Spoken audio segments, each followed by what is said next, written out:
I live in a normal suburban town. It was 4th of July weekend, so I had a mini party in my backyard. My parents were away, so it would work out perfectly. I invited about 20 people. We have a pool, so I told people to bring their bathing suits. I also had some fireworks left over from last year that I told everyone we'd shoot off towards the end of the night. I tried to keep the gathering strictly in the backyard because I didn't fully trust people not to make a mess inside the house. Of everything went fine. Anywhere from 20 to 30 people showed up. Everyone stayed in the yard. Some people jumped in the pool, others played drinking games, and later in the night we shot off some fireworks in the street. The party started to die down after 12, and by 1:30 everyone was gone. There were a million red plastic cups in the yard and tons of empty cans and bottles. But that was a mess to worry about. Tomorrow I was beat. I went inside and changed out of my clothes and brushed my teeth, then crawled into bed. I was pretty buzzed, so I didn't think I'd have any trouble falling asleep. Suddenly outside I heard firecrackers going off. It sounded like it was right outside my window in our backyard. I got up and looked out the window, and to my confusion and downright horror, I saw a line of firecrackers going off next to our pool. My initial reaction was to yell out the window, "Who did that?" I figured it had to be one of my friends who stayed behind pranking me. I ran downstairs into the back door. I slid open the glass door but kept the bug screen door closed. I looked around the backyard and said again, "Who's out there?" By now, the firecrackers had finished going off. Someone was back there. And they just set them off. That doesn't happen by accident. I texted as many people as I could think to, and then the group chat asking who was still at my house. Only a few people answered, most likely because a lot of people were asleep already. Everyone who answered said they're in bed or at home. Though I stepped outside into the backyard and looked around for a minute, and when I saw no one, I went back in, shut the door, and locked it, and went back upstairs to my room. I was barely in bed for 5 minutes before hearing something come from the upstairs living room down the hall. Then I heard the sound of a beer pong ball falling off the table and bouncing on the wood floor. My heart started to race. Was someone in the house? Did one of my friends pass out on one of the downstairs couches? Or maybe in one of the other bedrooms? While this seemed like a possibility, he wasn't about to go out there. I got out of bed and went to the door to put my ear up to it and listen. I didn't hear anything for a moment. I waited, and then, clear as day, I heard footsteps approaching my door, then the doorknob jiggling. The door was locked. There was a loud bang on the door. I screamed through the door, "To get out of here or I'll shoot you." A deep male's voice on the other side said, "Jay, you in there?" And I heard another deep voice in the room with me say, "Yeah." I turned to the corner by my drawers and realized there was someone there.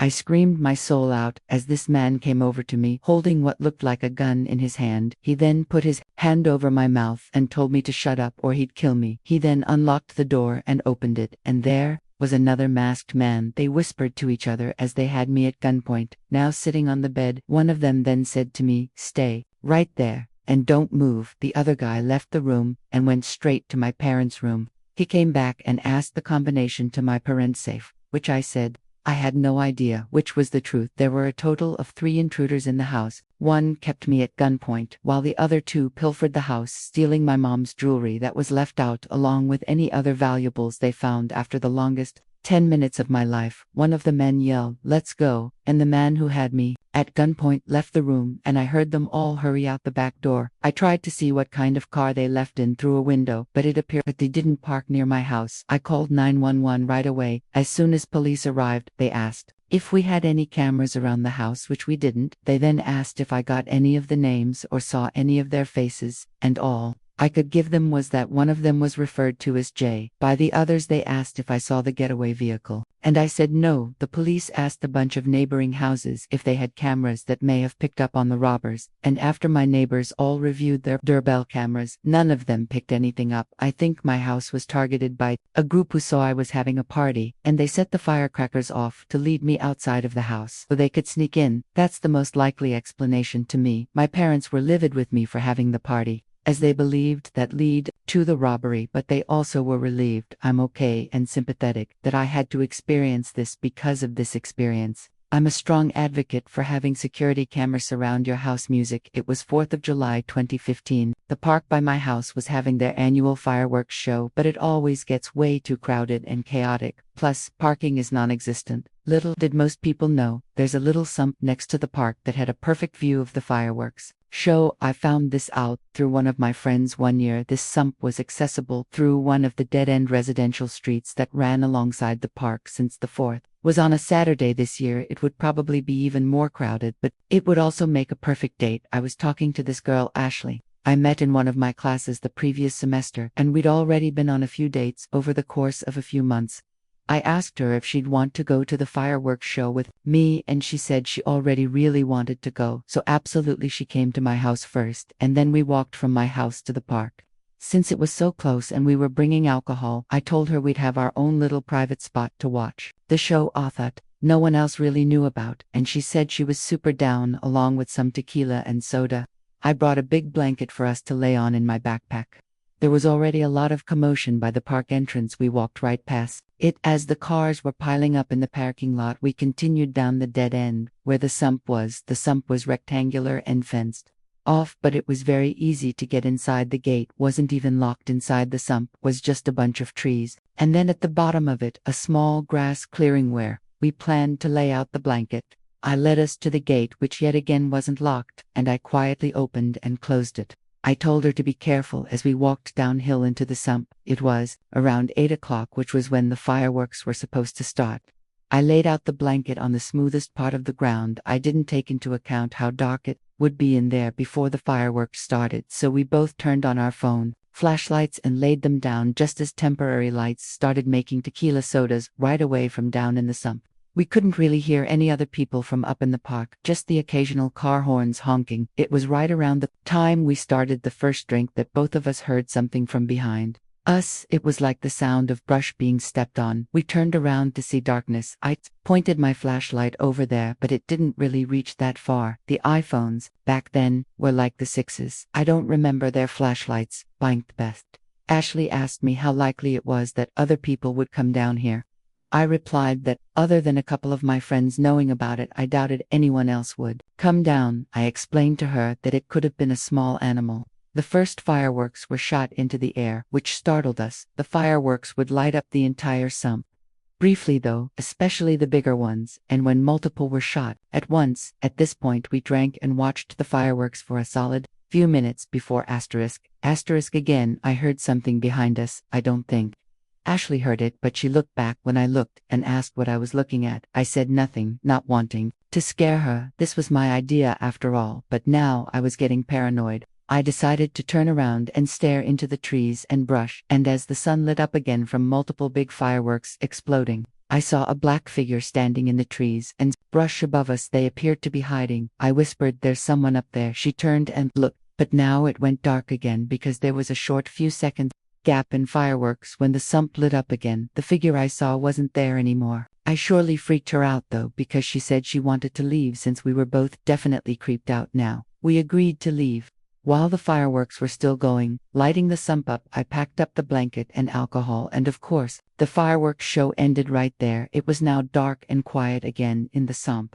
So we turned our flashlights back and walked up the hill. As we neared the top, I couldn't help but shine my flashlight into the trees and the general vicinity. That I saw that figure before, and I felt my heart skip a beat seeing a black figure again, maybe 10 feet away. It appeared to be a person in a black hoodie or a robe with the hood up even. Though it was like an 82-degree night, they were standing behind a big tree, but then, as if in response to the light, they started to run through the brush at us. I pushed Ashley along to hurry up. As they yelled to go, we got the hell out of there and basically ran down the street until we were around other people. We weren't followed. I'm not sure what that person was doing in there, but it seemed they were stalking us the entire fireworks show. Friends, Zach took about 4 of us to this unfinished house in a relatively new neighborhood. 2 of the people became disinterested pretty quickly, so they left before we even started examining the house, leaving only 3 of us, Zach, myself, and Adam. None of the walls were completed on the house. It mainly just consisted of floorboards and 2x4s holding up the place. See, outside in most parts of the house, and the basement had a cement floor and cement walls. The house consisted of 2 floors and a basement, so 3 floors in total. The steps were completed enough so that we could travel up and down them easily. As we started inspecting the house, Zach told us to keep our phone flashlights off as much as possible because the houses next to us were finished and inhabited, and the people living there might call the cops. If they noticed us snooping around, we therefore were mainly just going off the moonlight from outside for vision. The three of us stuck together most of the time. As soon as we walked upstairs, we could hear a voice from the main floor or the basement, so we would run downstairs to find out what it is, and as soon as we did that, we would hear a noise from upstairs, so we would run up there. This pattern continued for a good while. We assumed the noises were just the wind knocking over pieces of wood pipes or whatever else that was lying around, or it was some kind of animal running around the house. Eventually, as we were walking slowly in the basement trying to discover who or what it was making the noises, I saw Simeon slowly walking up the stairs next to me. See a light emanate from his or her phone, but it wasn't strong enough for me to be able to see who he or she was. I whispered to Zach and Adam, "Is that you?" They both said it wasn't them, and it turns out that they were both right in front of me shortly after. I asked that I saw a bunch of pipes that were leaned against the unfinished wall fall over down the stairs. It didn't look like they fell over by accident. It looked like someone deliberately pushed them over at that point. I knew whatever we were hearing was not an animal or the wind. I knew that someone else was in the house after that encounter. The three of us stormed out of the house. We all stood on the neighborhood road a decent distance from the house discussing what just happened. Zach was convinced that the person I saw was one of the two friends who decided to leave earlier. I told him that there was no way it was either of them. One of them was a girl who didn't want to get her shoes dirty, and the other was a guy who was dating this girl and was around her all the time, so I couldn't picture either of them doing that. I tried to convince them that it wasn't them, but he didn't fully believe me.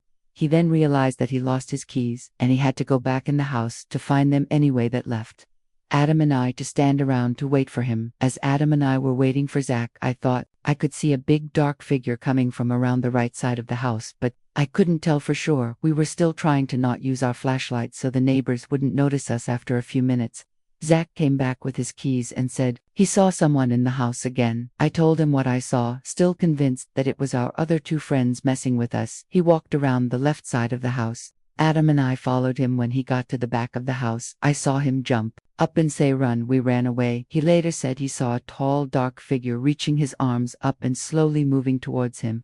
I ran out to the road in front of the house. I thought both Adam and Zach were following me, but I could only see Zach behind me. When I stopped running, there was a giant dumpster in front of me. I was on the left side of it, and Zach was on the other side. I saw Zach look to his right to an area behind the dumpster that I couldn't see from where I was standing. I heard him say, "We don't want any trouble." He then told me to run to his truck. He drove me to the house in his truck, and Adam drove separately apparently. Adam had already gone to his car. I ran towards the truck and we took off. Zach told me that he saw a big, dark figure approaching him after he said, "We don't want any trouble." He saw the figure going behind the dumpster heading in my direction, and that's why he told me to run for the truck. Adam later mentioned that as he took off in his car, he saw 3 figures running after him in the rearview mirror. Chances are these figures could have been neighbors messing with us, but the way in which they acted was very strange. Considering how big and tall some of them seemed to be, it's hard for me to believe that they were just teenagers. Zach was in his early 20s, Adam was in his late teens, and I was in my late 20s when this happened. I can't help but wonder who those people were, and how capable they were of doing something far worse than just messing with us and scaring us away. I can't help but wonder if maybe there were some weird members of a cult who regularly got together in that house late at night. And that's why they were trying to scare us away. Since this was the 4th of July, there was a bigger chance of weirdos walking around, but Zach said that there were people who chased after him another time. He was at that same house. I wasn't there with him that time, so I can't go into too much detail on that story, but I wonder if those were the same people foreign.